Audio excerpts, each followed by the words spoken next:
जी health development ये हमने नहीं करना। उसके बाद आ जाते हैं indicators of health. Indicators of health जैसे मैंने आपको बीएमआई वाली एग्जांपल दी, बिल्कुल वही चीज़। इंडिकेटर हम उस चीज़ को कहते हैं जिसके ज़रिए से हम किसी पर्सन के स्पेसिफिक हेल्थ आउटकम को मैयर कर रहे होते हैं, किसी part of the health. Like अगर हमें किसी डिजीज़ को मैयर करना है एक पॉपुलेशन के अंदर, तो हम उस डिजीज़ के लिए एक इंडिकेटर बना देंगे कि हम अगर इस इंडिकेटर को मैयर कर ले तो हमें पता चल जाएगा इस पॉपुलेशन के अंदर ये डिजीज़ इतनी प्रिवेल कर रही है। ठीक है, तो ये चीज़ होती है इंडिकेटर। और इधर इंडिकेटर की डेफिनेशन भी लिखी होगी, आई शो यू। हाँ, the term indicator is to be preferred to the index whereas health index is generally considered to be अमल। अच्छा, index is a plural of indicator, जैसे मैंने पहले बताया है। ठीक है, अच्छा उसके बाद उन्होंने बताया है इंडिकेटर्स की कुछ कैरेक्टरिस्टिक्स हैं कि अगर आपने किसी 2-3 क्वांटिटीज़ को मिला के एक इंडिकेटर बनाया है, जैसे हाइट और वेट को मिला के हमने बीएमआई बनाया है, तो उस इंडिकेटर की क्या क्या क्वालिटी होनी चाहिए, उसके अंदर क्या क्या होना चाहिए। अब ये आप किसी निमोनिक से याद रख लें, जैसे याद रखना रख लें। वैलिड होना चाहिए, रिलायबल, सेंसिटिव, स्पेसिफिक, फिजिबल और रेलिवेंट। ठीक है, सेंसिटिव यानी जो चीज़ आप उससे चेक करना चाह रहे हैं वो उसके लिए सेंसिटिव होना चाहिए, उसको डिटेक्ट करने वाला होना चाहिए। स्पेसिफिक यानी वो उसी को डिटेक्ट करे, वो और चीज़ों की उसमें अमालगमेशन ना करे। फीजिबल होना चाहिए यानी आप उसको कर सकें, ऐसा ना हो कि ऐसा हो इंडिकेटर जिसको हम मैयर ही नहीं कर सकते। रेलिवेंट होना चाहिए टू योर जो भी चीज़ आप जिस भी फिनोमेना ऑफ इंटरेस्ट को आप स्टडी करना चाह रहे हैं उससे रेलिवेंट होना चाहिए।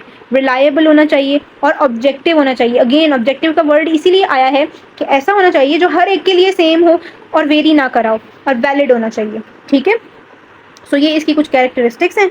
अब ये यहाँ पर सारे इन्होंने इंडिकेटर्स के नाम लिखे हुए हैं कि वी हैव मॉर्टेलिटी इंडिकेटर्स, जिससे हम डेथ रेट या डेथ से रिलेटेड चीज़ें कैलकुलेट कर सकते हैं। मॉर्बिडिटी यानी डिजीज़ रिलेटेड चीज़ें कैलकुलेट कर सकते हैं। Disability rates, nutritional status indicators, health care delivery indicators, utilisation rates. इनमें से 4 से 5 के नाम आपको पता होने चाहिए। फर्स्ट 4 to 5 को याद रख लें। ठीक है, और ये पहले तीनों की तो फुल डिटेल्स भी आपको पता होनी चाहिए विद देयर फॉर्मूलाज। अच्छा, आपके लेवल के ऊपर अगर हम आपका करिकुलम दोबारा देखें कि उसके अंदर एलोस के अंदर क्या लिखा हुआ है। अच्छा, हम लोगों ने हेल्थ कर लिया, हमने पॉजिटिव हेल्थ की डायमेंशन ऑफ हेल्थ कर ली, हेल्थ डिटर्मिनेंट्स कर लिए, यहाँ तक हम लोग कर चुके हैं। और मैंने आपको हेल्थ और वेलबींग का कॉन्सेप्ट बता दिया, physical quality of life index बता दिया, ह्यूमन डेवलपमेंट इंडेक्स बता दिया। ठीक होगी बात। हेल्थ इंडिकेटर्स हम लोग पढ़ रहे हैं, इनकी इंपॉर्टेंस क्या है। एक चीज़ मैंने आपको बताई, हम इससे एक बड़ी पॉपुलेशन के अंदर अगर हम किसी फिनोमिना को स्टडी करना चाह रहे हैं तो हम उसे डायरेक्ट स्टडी करेंगे तो वो एक हैपहैज़र्ड चीज़ें होंगी। हम लोग उसे इंडिकेटर्स के ज़रिए से स्टडी करते हैं। फिर उसकी क्लासिफिकेशन अभी हमने पढ़ी, mortality, morbidity, disability, utilization rate, etcetera etcetera. आपने मॉर्बिडिटी और मॉर्टेलिटी का डिफरेंस, और मॉर्बिडिटी होता है disease, the number of persons या the person who is suffering from a disease, वो मॉर्बिड है। मॉर्टेलिटी होता है डेथ। ठीक है, मॉर्टेलिटी डेथ को कहते हैं। सो ये इन दोनों में फ़र्क मैंने बता दिया। डेफिनेशन इनकी यही है, डिस्क्राइब डिसेबिलिटी इंडिकेटर्स। अब इन दोनों के मॉर्बिडिटी और मोर्टेलिटी इंडिकेटर्स के भी आपको नाम पता होने चाहिए, और डिसेबिलिटी इंडिकेटर्स के भी फॉर्मूलाज आपके लेवल पर आप रहने दें, और different compare indicators among countries. उसके बाद हम डिजीज़ कॉजेशन की तरफ आते हैं। ठीक हो गया। सो अब हम इनकी थोड़ी सी जो क्या इंडिकेटर्स हैं वो पढ़ लेते हैं। ठीक है, अच्छा, we have first of all mortality indicators, यानी जो डेथ से रिलेटेड चीज़ों को कैलकुलेट करते हैं। अब आपको थोड़ा सा ना इनका होराइजन पता चलेगा कि मॉर्टेलिटी इंडिकेटर्स में हम क्या क्या कैलकुलेट कर सकते हैं। वैसे नाम सुन के तो आप कहेंगे डेथ में हमने क्या ही कैलकुलेट करना है। हाँ, अगर हम बस ये पता कर लें पॉपुलेशन में रोज़ कितनी डेथ हो रही है तो सिंपली वो भी तो मॉर्टेलिटी इंडिकेटर होगा। बट एक पॉपुलेशन के अंदर जब आप डेथ कैलकुलेट करेंगे ना, उसमें आप डिफ्रेंशिएट नहीं कर सकते इसमें बच्चों की कितनी डेथ्स हो रही हैं, फीमेल्स की कितनी हो रही हैं, मेल्स की कितनी हो रही हैं, इस एज रेंज में कितनी हो रही हैं, ओल्डर पीपल में कितनी हो रही हैं। सो आप डेटा को जो है वो स्ट्रेन नहीं कर सकते, आप डेटा को फाइन यूज़फुल यूज़ नहीं कर सकते इस तरह से जिस तरह से आप इन इंडिकेटर्स के जरिए से डाटा को यूज़ कर सकते हैं फॉर योर डिफरेंट पर्पसेस। ठीक है, अब जैसे हमारे पास एक क्रूड डेथ रेट, जैसे मैंने बताया ना कि आप टोटल डेथ्स कैलकुलेट करें एक पॉपुलेशन के अंदर, वो क्रूड डेथ रेट होगा और वो हमारे लिए उतना फ़ायदेमंद नहीं है। ठीक है, उसके अलावा then we have expectation of life. अब इसमें लाइफ का वर्ड आ रहा है but it is a mortality indicator, ये एमसीक्यूज़ में आता है। तो ये लाइफ एक्सपेक्टेंसी ही है जो हमने PQLI और HDI में पढ़ी है। ठीक है, इसमें भी दो चीज़ें, लाइफ एक्सपेक्टेंसी एट बर्थ और लाइफ एक्सपेक्टेंसी एट एज 1। ठीक है, और ये वही है, number of years that will be lived bye those born alive into a population. अगर उस पॉपुलेशन के उसी एज स्पेसिफिक मोर्टेलिटी रेट को परसिस्ट रखा जाए, यानी एक पॉपुलेशन में अगर हफ्ते में 10 डेथ्स हो रही हैं और अगर वही डेथ रेट परसिस्ट करता है उस पॉपुलेशन के अंदर, तो जो भी नया बच्चा पैदा होगा तो उसका जो एक लोगों को यही उम्मीद होगी ना कि अगर वहाँ पर 60 साल के एवरेज लोग जी रहे हैं तो वो कहेंगे ये भी हो सकता है 7 साल तक जी जाए, तो this is its his life expectancy. उसके बाद है we have age specific death rate, जैसे मैंने बताया बच्चों में, बूढ़ों में, फिर हम एज डिफाइन कर देते हैं। फिर we have infant mortality rate, जो 1 ईयर्स की एज के अंदर जो इन्फेंट्स होते हैं ना, उनकी हम पर्टिकुलरली मोर्टेलिटी रेट कैलकुलेट करते हैं, and it is a very good indicator. ये MCQ है। Infant mortality rate is a sensitive indicator of the availability, utilization and effectiveness of health care, particularly perinatal care. और it is one of the most, ये MCQ आता है basically, it is one of the most universally accepted indicators of health status, not only of infants but of whole population. क्योंकि अगर infants की mortality, infant mortality rate ज़्यादा है ना, इसका मतलब है कि जो बच्चे पैदा हो रहे हैं, कोई प्रॉब्लम है, उनकी बर्थ सही से नहीं हुई, या उनकी जो पेरीनेटल केयर है वो सही से नहीं हो रही, उनकी वीनिंग में इशू है, ये बहुत सारे इशूज़ पर एड्रेस करता है ये वाला रेट। ठीक है, उसके अलावा हाँ आगे जो MCQ आएंगे वो भी मैं साथ साथ बता दूंगी, तो ये बहुत इंपॉर्टेंट है। उसके बाद child mortality rate 1 to 4 years की एज में अगर हम डिटेक्ट करें तो वो चाइल्ड मोर्टेलिटी रेट होगा। फिर अंडर 5 प्रोपोर्शनेट मोर्टेलिटी रेट होता है, उसको थोड़ा मुश्किल है समझना, बट आपने नाम बस याद रख लें। इसमें से भी जो अभी तक मैंने बताए हैं ना, इतने नाम याद रख लें, that would be enough for you. ठीक है, बट एक बार पढ़ लें कि अगर MCQs में बाकी ऑप्शंस में आते हैं तो आपको पता हो।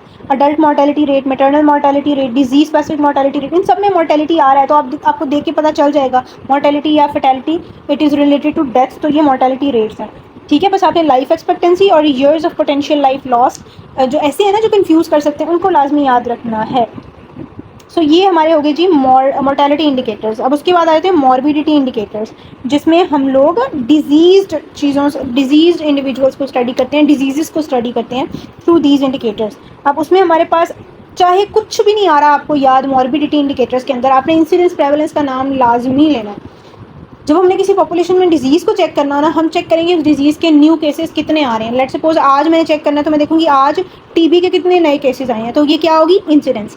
अगर मैं ये कह रही हूँ कि मैंने चेक करना है कि आज और आज तक पिछले 1 साल में TB के कितने केसेस आए हैं, अगर मैं न्यू केसेस और ओल्ड केसेस को भी इंक्लूड करी हूँ ना उसके अंदर, और वो भी एक मैंने टाइमलाइन डिफाइन कर दी है, तो दैट इज़ प्रेवलेंस। तो ये मॉर्बिडिटी के अंदर हम लोग इंसिडेंस और प्रेवलेंस लेते हैं। उसके अलावा नोटिफिकेशन रेट्स हैं, ये आपको पता हो या ना हो, इंसिडेंस और प्रेवलेंस भूल गए तो एग्जामिनर को बड़ा गुस्सा आएगा। ठीक है, so this was morbidity, there were morbidity indicators, disability indicators।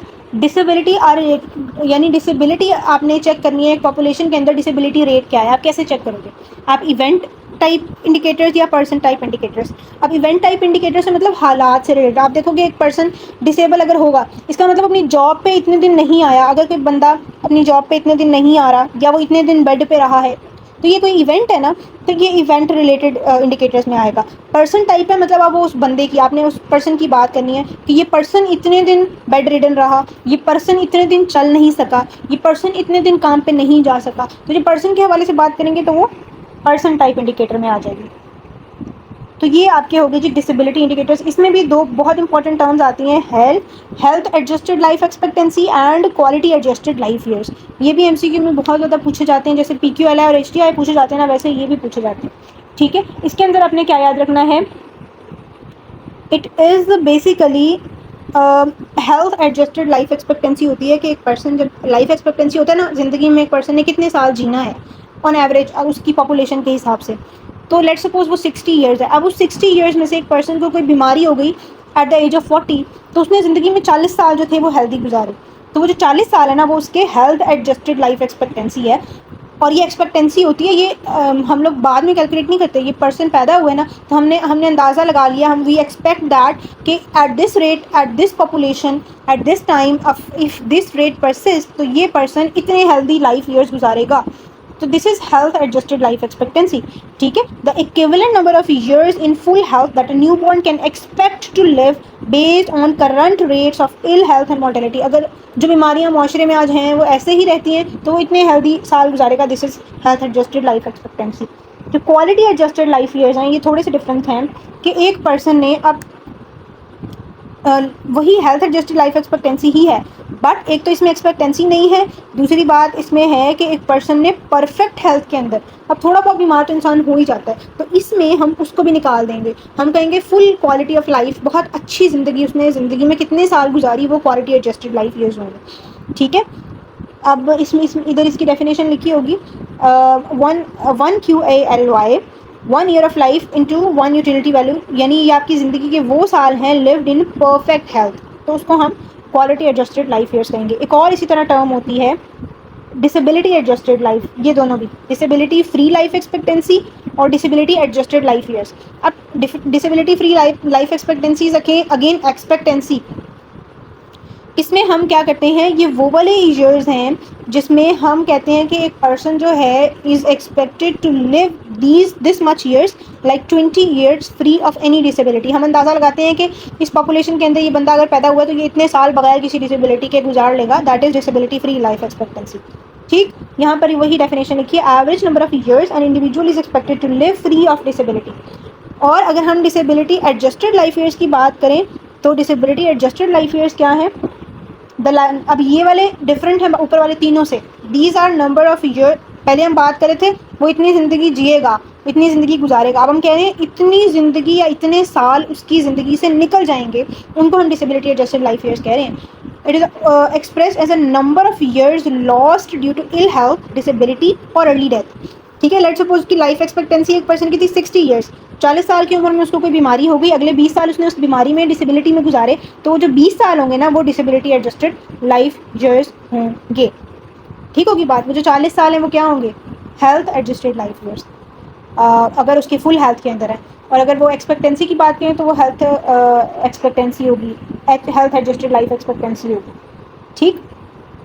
सो ये चीज़ें जो हैं वो आपकी जो है वो MCQs के अंदर पूछी जाती हैं। फिर न्यूट्रिशनल स्टेटस इंडिकेटर है कि अगर आपने किसी पर्सन का न्यूट्रिशनल स्टेटस चेक करना है तो आप क्या क्या चीज़ें मुहैया करेंगे, आप उसकी हाइट, वेट, BMI मुहैया कर सकते हैं, आप उसकी prevalence of low birth weight, आप उसका ये सारा एंथ्रोपोमेट्रिक मेजरमेंट्स, यही चीज़ें हैं, हाइट, वेट और मिड आर्म सर्कमफेरेंस को कहते हैं, इससे न्यूट्रिशनल स्टेटस पता लग जाता है। और फिर बाकी बहुत सारे इंडिकेटर्स हैं, इनका भी मेन अगर आपने पढ़ना हो तो नेम्स पढ़ लीजिएगा और मेन चीज़ें पढ़ लीजिएगा, बाकी इन पे we do not waste time, ये सारे बहुत ही कम यूज़ होते हैं कम्युनिटी मेडिसिन में और पूछे भी कम जाते हैं, ठीक।